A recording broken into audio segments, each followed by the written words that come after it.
Thank you very much for being with us. It's a good time for this country. We have the hottest country anywhere in the world. I think you're hearing it from a lot of people, not just from me. We're doing very well in so many ways. And the gentleman on my right, we recruited him. We tried to get the best person. We got a man that you'll hear in a second who's done an amazing job with respect to Social Security. He's running it, and he's running it like nobody ever even dreamt possible. And it's the 90th anniversary right now of Social Security. So today we celebrate that 90th anniversary of one of the most significant pieces of legislation ever signed into law, the Social Security Act of 1935, and we're going to make it stronger, bigger and better. We're doing a job. In the campaign, I made a sacred pledge to our seniors that I would always protect Social Security, and under this administration, we're keeping that promise and strengthening Social Security for generations to come. You keep hearing stories that in 6 years, 7 years, Social Security will be gone, and it will be if the Democrats ever get involved, because they don't know what they're doing. But it's going to be around a long time with us. Very much, you'll be surprised to hear some of the numbers. I'm delighted to be joined by the Commissioner of the Social Security Administration, Frank Bisignano, who in the world of business, in fact, I wrote some of the little things down, that he's had an amazing, he was Chief Operating Officer of J.P. Morgan Chase. He worked for Jamie Dimon, and Jamie Dimon said that he was amazing. So think of that, Chief Operating Officer, J.P. Morgan Chase, had a storied career. Then he went to First Data. For those in the business, you'd know it's the largest payment company anywhere in the world. And worked for Henry Kravis, and it was in big trouble. He took it over as CEO. He made it incredible. They merged with SUBSCIRBE, and he became CEO of that, and that became extremely successful. I was in Milwaukee. I guess they have the Milwaukee Arena, and where we had some good success and some good speeches. But he's a really legendary guy, and he wanted to do this. I mean, he just wanted to straighten out Social Security because he loves our country.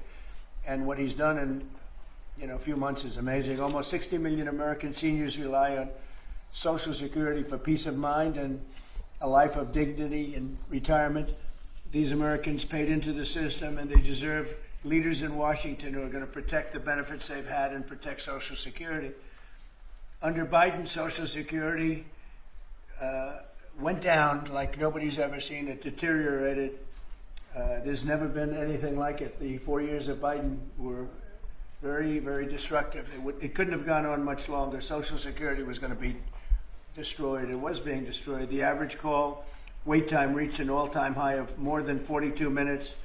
Field office wait times were at 32 minutes, which is unheard of, and the disability claims backlog was the longest ever in recorded history.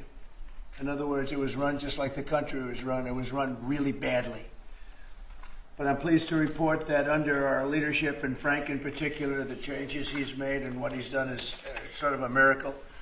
Sort of like what happened with the country as a whole. Field office wait times are now down 30% since last year, and it looks like it's going to a total record number. And the record was set in a long time ago when the world was a lot different place, so we're gonna beat that record.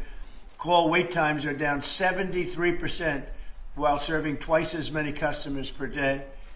The disability claims backlog is down 26%, and seniors now have 24/7 online access to their accounts, which they never had before, whereas under Biden, the website was down 29 hours a week for maintenance purposes. It was essentially not open very much. They were always maintaining it, but they didn't know what the hell they were doing. They had a person running that had no idea what they were doing. Among my very first acts was to order all government employees to return to the office or be removed from the job, which means our Social Security offices are now open for full business hours 5 days a week. So unlike being shut down all the time, we're open at record levels also. We're making it really great for the people that want and demand Social Security, and they paid into the system. They deserve it. Last month, I signed one big, beautiful bill and allowed no tax on Social Security for our great seniors, okay? So how's that? Not bad, right? No tax on Social Security for our seniors. And to protect our benefits, we've already kicked nearly 275,000 illegal aliens off of the Social Security system. These are people, many of them have already left the country, and yet we were sending them checks all the time.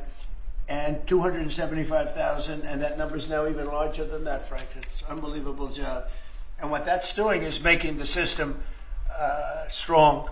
It's making it strong. Biden never kicked anybody off. Everybody joined.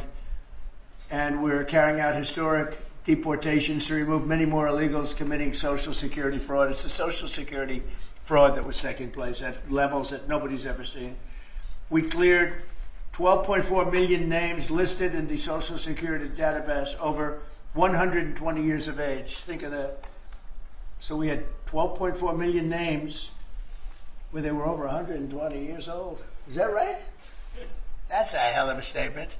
I have a feeling, Dan, that's not really really didn't happen, did it? So you have 12.4 million names listed in the Social Security database that were over 120 years of age, meaning you were breaking records, because I've never heard of anybody at 125. There were nearly 135,000 people listed who were over 160 years old, and in some cases getting payments. So somebody's getting those payments, and we're after that. We're also fighting the menace of inflation to make life more affordable for American seniors, and we've ended Biden's inflation nightmare. So we had the worst inflation in the history of our country, and now our inflation is down to a perfect number, a beautiful number, hardly any at all. And yet our country is taking in tens of billions of dollars and trillions of dollars, actually trillions of dollars in tariffs. You know all about it. It's been amazing. They say, why are we taking in so much money? Last week they found $29 billion and they couldn't figure out where it came from. I said, check the tariff shelf. And they said, how did you know that's where it came from?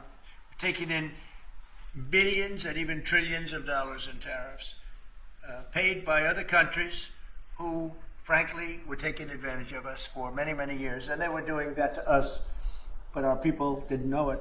We didn't have smart business people. We've ended Biden's inflation nightmare and came in below expectations, and yet, again, this past month, we set records. Gasoline prices are way down, and really dramatically, as everybody knows, and energy prices have been going down, other than in certain states where you have Democrat-run states where they put windmills all over the place. Anytime you see a windmill, you'll say, well, they have bad energy costs, and it's happening in New Jersey. I saw that there's a revolution going on in New Jersey. They closed up a nuclear power plant, and they're raising electricity rates by 21, 22, and 28%, something like that. And you're going to have a new governor in New Jersey. I'll tell you what, you have a good man running in the Republican Party. He'll get them down. But what they've done is they've killed so many good sources of energy for very expensive windmills and lots of other things that don't work. 401ks and retirement accounts are soaring, and the stock market is setting record highs. Almost every day we're going record highs, and yet we're taking in hundreds of billions of dollars in tariffs. So it turned out that Trump was right and they were wrong. A few smart people knew what was going to happen. A few of us were right. So we're going to keep the fighting going. We're going to make America's seniors every single day. We're going to fight for them. We're going to make them richer, better, stronger in so many different ways. But Social Security is like pretty much the one that we think about. And we love it. And we love what's happening with it. And it's going to be good for 90 years and beyond. Again, you were given only a short period of time. Social Security was supposed to be like that. Had they won the election, Social Security would have defaulted during Biden or Kamala's election, whoever they so chose. Two beauties.